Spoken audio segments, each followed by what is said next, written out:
2022 বিশ্বকাপের কথা মনে আছে? টি-20 ওয়ার্ল্ড কাপের কথা। অ্যালেক্স সেলস আর জশ বাটলারের দৌলতে ইংল্যান্ড কিন্তু 10 উইকেটে হারিয়ে কিন্তু ফাইনালে উঠেছিল, এবং তারপরে আমরা সবাই জানি বাকিটা ইতিহাস। পাকিস্তানকেও হারিয়ে কিন্তু চ্যাম্পিয়ন হয়েছিল ইংল্যান্ড। কিন্তু সম্প্রতি এবারের এই টি-20 ওয়ার্ল্ড কাপে জশ বাটলারের ব্যাটে কিন্তু রান নেই।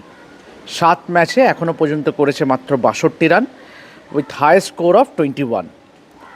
সেই নিয়েই কথা বলবো, জশ বাটলার কতটা বড় থ্রেট হতে পারে ইংল্যান্ডের জন্য বৃহস্পতিবার যে সেকেন্ড সেমিফাইনাল আছে চলতে যে টি-20 ওয়ার্ল্ড কাপে। এবং সেই নিয়ে কথা বলতে আমার সঙ্গে এই মুহূর্তে আছে সমীক চক্রবর্তী। সমীকদা, কলম্বো থেকে ফেরা, কলম্বোর experience, how was your Colombo experience? খুবই ভালো। এবং আমি এখানে কলম্বোতে বা শ্রীলঙ্কাতে পাল্লেকেলেরও ইংল্যান্ড টিমটাকে যা দেখেছি, দেখো ইংল্যান্ড এখনও পর্যন্ত পারফেক্ট গেম খেলেনি, কিন্তু তা সত্ত্বেও তারা 3টে ম্যাচই সুপার 8-এ জিতে সেমিফাইনালে। তো ওদের কিছু কনসার্নস আছে। জশ বাটলারের এই যে পরপর 4টে সিঙ্গল ডিজিট স্কোরস, এটা একটা অবশ্যই কনসার্নস, কিন্তু ইংল্যান্ড টিম এটা স্বীকার করছে না বা বলছে যে না, কারণ জশ বাটলারের হোয়াইট বল ব্যাটসম্যান হিসেবে এতটাই পেডিগ্রিটা এমন জায়গায় না, one of the all time greats এই ফরম্যাটে। তো সেদিক থেকে দেখতে গেলে মানে ইংল্যান্ড টিমের ধারণা যে জাস্ট একটা বিগ ইনিংস হবে, সেটা হয়তো বৃহস্পতিবারই হতে পারে। আজকে তো তুমিও দেখলে, আমিও দেখলাম ওয়াংখেড়েতে জশ বাটলারের প্র্যাকটিস।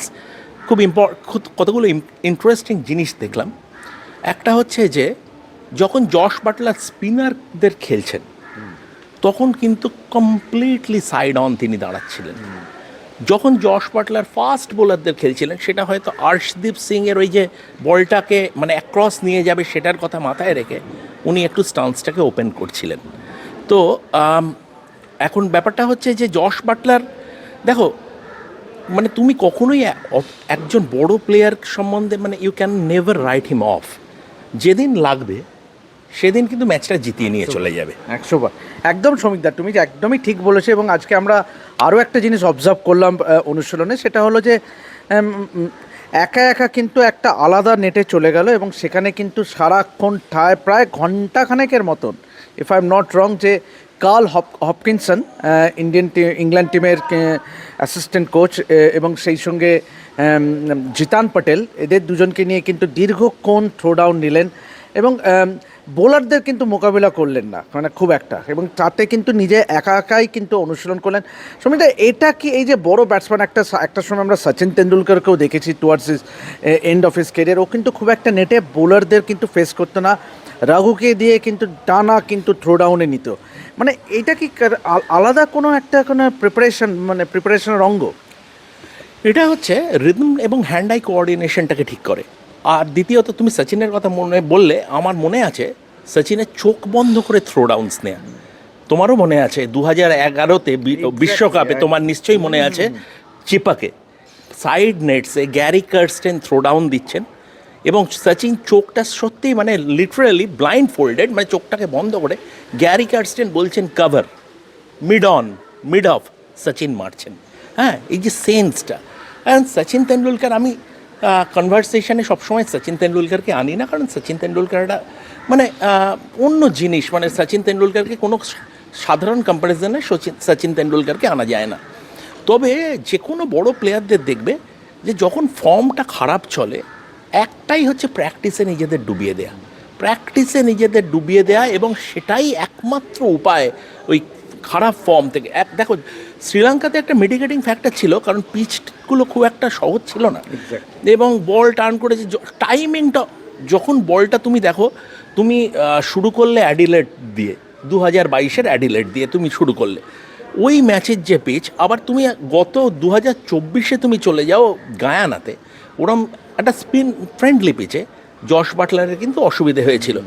বলটা ব্যাটে না এলে জশ বাটলারের সমস্যা হয় মানে ব্যাপারটা হচ্ছে যে জশ বাটলার হয়তো নিজেকে একটু বেশি রকমভাবে মানে কি বলবো, মানে বেশি he tried a little bit more, সেইটা হয়তো রিল্যাক্স থাকে না সেই জিনিসটা। কিন্তু আমার ধারণা এই ওয়াংখেড়ের পিচ এবং ওয়াংখেড়ের কন্ডিশনস জশ বাটলার নিজের হাতের তালুর মতো চেনে।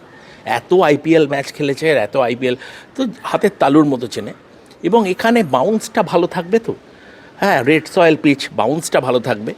তো সেদিক থেকে দেখতে গেলে এইটা একটা ফিরে আসার সুযোগ রয়েছে। তবু লাস্ট ম্যাচটাতে নিউজিল্যান্ডের সঙ্গে আমি ধরবো না, যে বলটায় আউট হয়েছে জশ বাটলার, অত্যন্ত ভালো ডেলিভারি, যে কোনো ব্যাটসম্যানই ওতে আউট হতে পারতো।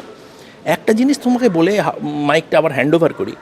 দেখো, ইংল্যান্ড এখনও পারফেক্ট গেম খেলেনি এবং ওদের যে হেভি আর্টিলারিটা না এখনও কালেকটিভলি ফায়ার করেনি।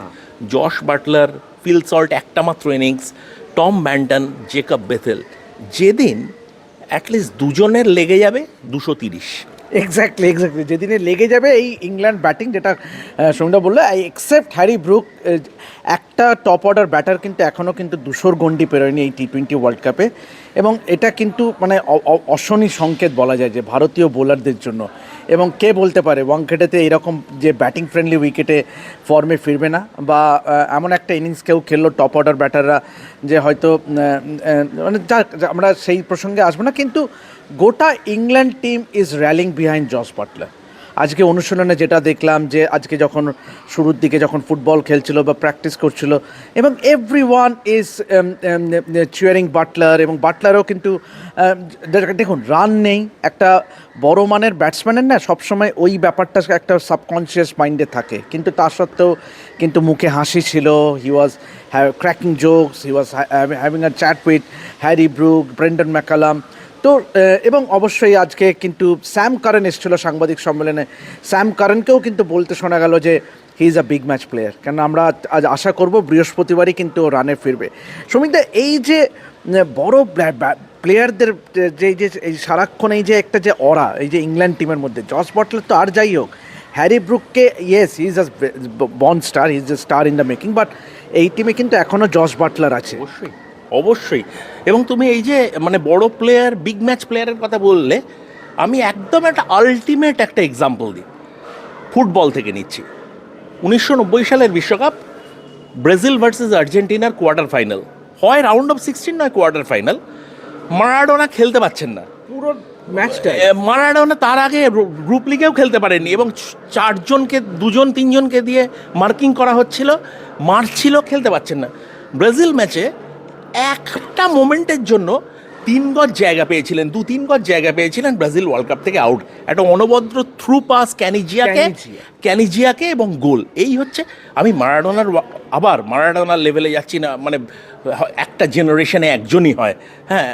তো কিন্তু জশ বাটলাররা সত্যিই বড় ম্যাচ প্লেয়ার, এবং এই জশ বাটলারদের যদি তুমি রাইট অফ করে দাও, সবথেকে বড় কথা যে টিম এনভায়রনমেন্ট, এটা খুব ইম্পর্টেন্ট। যখন কোনো প্লেয়ার খারাপ সময়ে যায়, সেই সময় টিম যদি তাকে ব্যাক করে, তার ফিরে আসার সুযোগটা হয়, মানে তার তাড়াতাড়ি হয়। এখন দুটো ব্যাপার, জশ বাটলারের 37 বছর বয়স, বয়সটা কি থাবা ফেলছে জানি না, কালকে বৃহস্পতিবারের ম্যাচটায় বোঝা যাবে। যদি জশ বাটলার এই ম্যাচে রান না পায়, আমার কিন্তু একটা মানে আই হ্যাভ অ্যান অ্যাপ্রিহেনশন যে উনি কিন্তু সাদা বলের ক্রিকেট, ওয়ানডে ক্রিকেট থেকেও উনি রিটায়ারমেন্ট অ্যানাউন্স করতে হয়তো পারেন। কারণ বেশিরভাগ ইংল্যান্ড প্লেয়ার্সদের আমি দেখেছি, তারা কিন্তু ড্র্যাগ করেন না, তারা ব্যাপারটা দে রিড দ্য রুম, এবং সেই অনুযায়ী তারা ডিসিশন নেন। That's a big statement from শ্রমিকদা। সময়ই বলবে যে ইংল্যান্ড এই টুর্নামেন্টে ইভেনচুয়ালি ফাইনালে যেতে পারে কিনা। বাট তথ্যের খাতিরে জানিয়ে রেখে, আপনারাও নিশ্চয়ই জানেন যে এই মুহূর্তে কিন্তু টানা 3টে সেমিফাইনালে কিন্তু মুখোমুখি হচ্ছে এই দুটি দল। 2022-এ আমরা সবাই জানি যে অ্যাডিলেডে কিন্তু ইংল্যান্ড কিন্তু পর্যদস্ত করেছিল, এবং opening partnership between Alex Hales এবং জশ বাটলার হারিয়ে দিয়েছিল ভারতকে, এবং 10 উইকেটে জিতেছিল। এবং গায়ানাতে অবশ্যই যে সেমিফাইনালটা হয়েছিল, সেখানে কিন্তু রোহিত শর্মা, সূর্যকুমারের সৌজন্যে কিন্তু ভারত কিন্তু জিতেছিল এবং জিতে ফাইনালে চলে গেছিল। এখন 3 নম্বর কনজিকিউটিভ সেমিফাইনালে কে জেতে সেটা সময়ই বলবে। এটা ইংল্যান্ড, হ্যারি ব্রুকের নেতৃত্বে ইংল্যান্ড কি পারবে ভারতের মতন হেভিওয়েটকে নিজেদের ডেরায় ওয়াংখেড়ে, যেটা আক্ষরিক অর্থেই বলবো কি একটা ফোর্ট্রেস, সেই ফোর্ট্রেসটা ব্রিজ করতে পারবে, সেটা সময়ই বলবে। তো এখন এ পর্যন্তই এভাবেই। দেবাশিস, ফোর্ট্রেস বলো না, তোমার 87-এর কথা মনে আছে? সেই ইংল্যান্ড, গ্র্যাহাম গুচ, হ্যাঁ, সুইপ মনিন্দর সিং এবং রবি শাস্ত্রীর এগেনস্টে, অতএব, এবং সেখানে কিন্তু র্যাঙ্ক আন্ডারডগস হিসেবে এসেছিল ইংল্যান্ড। আগের তখনকার দিনে ইংল্যান্ড ভারতের এতবার ভারতে আসতো না, কন্ডিশনসটা এলিয়েন থাকতো, এখন এটা সব কন্ডিশনস জানে, যেটা স্যাম কারেন প্রেস কনফারেন্সে বললো। এই ম্যাচটা অ্যাবসলিউট 50-50। শ্রমিকদার মতে যে এই ম্যাচটা অ্যাবসলিউটলি 50-50। এখন বৃহস্পতিবারই আমরা জানতে পারবো যে আক্ষরিক অর্থেই কি একটা তুল্যমূল্য লড়াই হবে, নাকি ইন্ডিয়া ডমিনেট করে এই ম্যাচটা জিতে ফাইনালে পৌঁছে যাবে। তো এখন এ পর্যন্তই, এভাবেই দেখতে থাকুন রেড স্পোর্টস বাংলা। আমরা অবশ্যই আরেকটা ভিডিও করব যেটা ভারতীয় দলের প্র্যাকটিস সেশনের পর। তো সঙ্গে থাকুন আমাদের। এবং শ্রমিকদা, তোমাকে অসংখ্য ধন্যবাদ। এবং শ্রমিকদার সঙ্গে আমি দেবাশিস সেন আপাতত সাইন অফ করছি ওয়াংখেড়ের বাইরে থেকে। দেখতে থাকুন রেড স্পোর্টস বাংলা।